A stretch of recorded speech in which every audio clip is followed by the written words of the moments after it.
It's another Micro Action Monday on Studio Class. Hi Divas, we're back with another Micro Action Monday. We are picking up this week where we left off with last week's episode. So if you haven't heard that one, go back and check it out. But I'm not going to read the advice letter request one more time, but I am just going to kind of quickly allude to it. So these 3 weeks, these 3 episodes, we're talking about some prompts that came from an advice column in Antigravity, which is a New Orleans alt weekly paper. The advice column is called Our Lady of Good Counsel, and this answer is coming from Danielle Nelson, who is a practicing therapist and licensed clinical social worker. And Danielle has some really wonderful thoughts in response to this request for advice that was about, when friend groups kind of implode and that desire to hermit yourself and not put yourself out there and be vulnerable. And while it's not explicitly about music, there were just so many parallels in this to good communication in ensembles and our relationships with each other in musical groups that I couldn't help but using this as the basis or the infrastructure for a few of our Micro Action Monday episodes. So I'm going to jump into the second part of Danielle's response. And here we go. I'd like to gently push back on whether or not the implosions came out of nowhere, quote unquote. I'm not saying you missed red flags or caused the collapse. Far from it. I'm saying groups rarely combust spontaneously. Rifts and tensions accumulate quietly. Conflict avoidance, uneven emotional investment, romantic entanglements, unresolved resentments. Usually by the time the explosion happens, everyone has been secretly smelling smoke for months. This brings me to the question within your question. Am I doing something wrong? Probably not in the catastrophic way your brain might be telling you, but there is something worth examining here. If you've traditionally been in 1 or 2 person friendships, larger community dynamics can be emotionally disorienting, as the rules are different. Dyads tend toward clarity and directness. Groups run on ambiguity. People perform different versions of each other depending on who is present. Alliances shift. Some people want emotional intimacy. Some just want proximity, entertainment, or somewhere to be on a Friday night. I suspect one aspect of your pain comes from entering a community with expectations for intimate friendship. And why wouldn't you? You wanted solidarity and mutual care. You wanted something durable. But for some, that might not have been the case. There's another thing I want to say, and I mean this lovingly. The impulse to hermit might feel right, but it will lie to you. Isolation almost always markets itself as peace. I'm going to read that one more time. Isolation almost always markets itself as peace. It says, look how calm it is here. You can't be betrayed if you can't be reached. And for a while, that can seem regulating, especially after relational chaos. Your nervous system wants fewer variables, fewer disappointments, and group chats where someone passive-aggressively hearts the wrong comment and leaves everyone wondering what they've missed. Okay, so I'm going to pause Danielle's response there to talk about this for a second, because I think there are 2 really important things that are happening in this section of their response. And one of them is about how group size changes communication. So this is directly connected to ensembles or working in groups to achieve creative goals. And I think this is so important because as a group grows, the number of relationships in it grows much faster than the number of people. A duo has exactly 1 relationship to manage. A trio has 3. A quartet has 6. Add a 5th person, you're at 10. The math isn't linear. It's exponential, combinatorial. I don't know. I'm not great at math. Sorry. So that's really the root of everything that feels different about ensemble communication at different sizes. So this is where the meat of our micro action Monday is. So your micro action for today is to think about what types or what sizes of ensembles you're in a creative context. Are you in a duo? Are you in a trio? Are you part of an ensemble? And I want you to think about what communication tools or what communication frameworks are really important to know. So let's run through a couple of these first. So dyads, as Danielle says, or duos in our case, this is only one channel of communication. Nothing is getting triangulated, nothing's getting relayed, and disagreements or differences of opinion are immediate and personal. There's literally no majority to appeal to, no third party. So you either, you have to just figure it out together. So trust and rapport are everything here because there's nowhere to hide and no one else comes to mediate. So this means that, the kind of the benefit of a duo is that everything's highly responsive and things can move more quickly because you only have to manage two inputs of information, really. Whatever you decide together, that is what happens, right? Coordination only has to happen in one direction, and information from outside the duo is considered and regarded just by those two folks that are in it, right? Trios are where the first appearance of alliances really can show up. This is, two people can side against or align with the third, even unintentionally. This is a big part. You may not be thinking that you're doing any of this intentionally, but it absolutely shows up in a trio or larger. A trio introduces the possibility of being outvoted or being the odd one out. If you're starting a trio, really, really good to keep these things in mind. If you personally are not comfortable with being the odd one out, that might be a reason to think a little bit more about the shape of the ensemble that you're creating. And a trio is really great because it's small enough to feel intimate, and then again, it's large enough so that you can have that split vote of 2 against 1.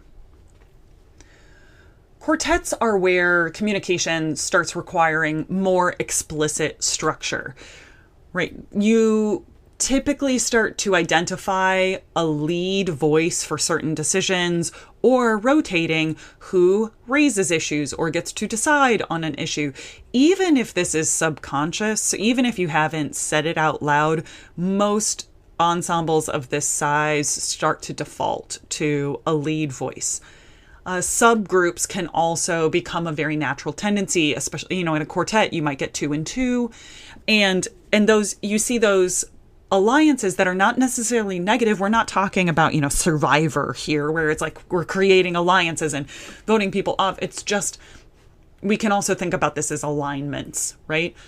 2 people in the quartet align on a certain value, and 2 more people in the quartet have a different perspective on it. Totally fine, for better or for worse. It just happens. This is where the ensemble starts to need agreed upon norms. Who gets to call rehearsal, or who decides what our rehearsal process is? How do we resolve a 2-2 split? Rather than relying on personality alone in a quartet, and honestly, heading back to duos and trios, this is still just really useful information to create some if this, then this, right? In your ensemble communications. But especially at quartets and larger, we're starting to think about who gets to vote, what happens when there's a tie, does anybody's vote have a stronger weight because of the role that they have in the quartet or in the administrative structure, any of that kind of stuff. These are just important things to talk through together. As you get into larger ensembles, this direct peer-to-peer communication becomes slightly impractical depending on how big it is. Then coordination starts to shift to hierarchy, a conductor, section leaders, a manager, or to your formalized systems, right? You've decided as a group what the rehearsal protocols are. You've decided how to do written feedback, or you've decided what a voting process is for making decisions. The individual voice perhaps starts to diminish, or people self-select into groups of, this is my topic to weigh in on. I have a vested interest in this particular topic, or I'll defer. My perspective on this does not need to be the driving force behind this conversation, right?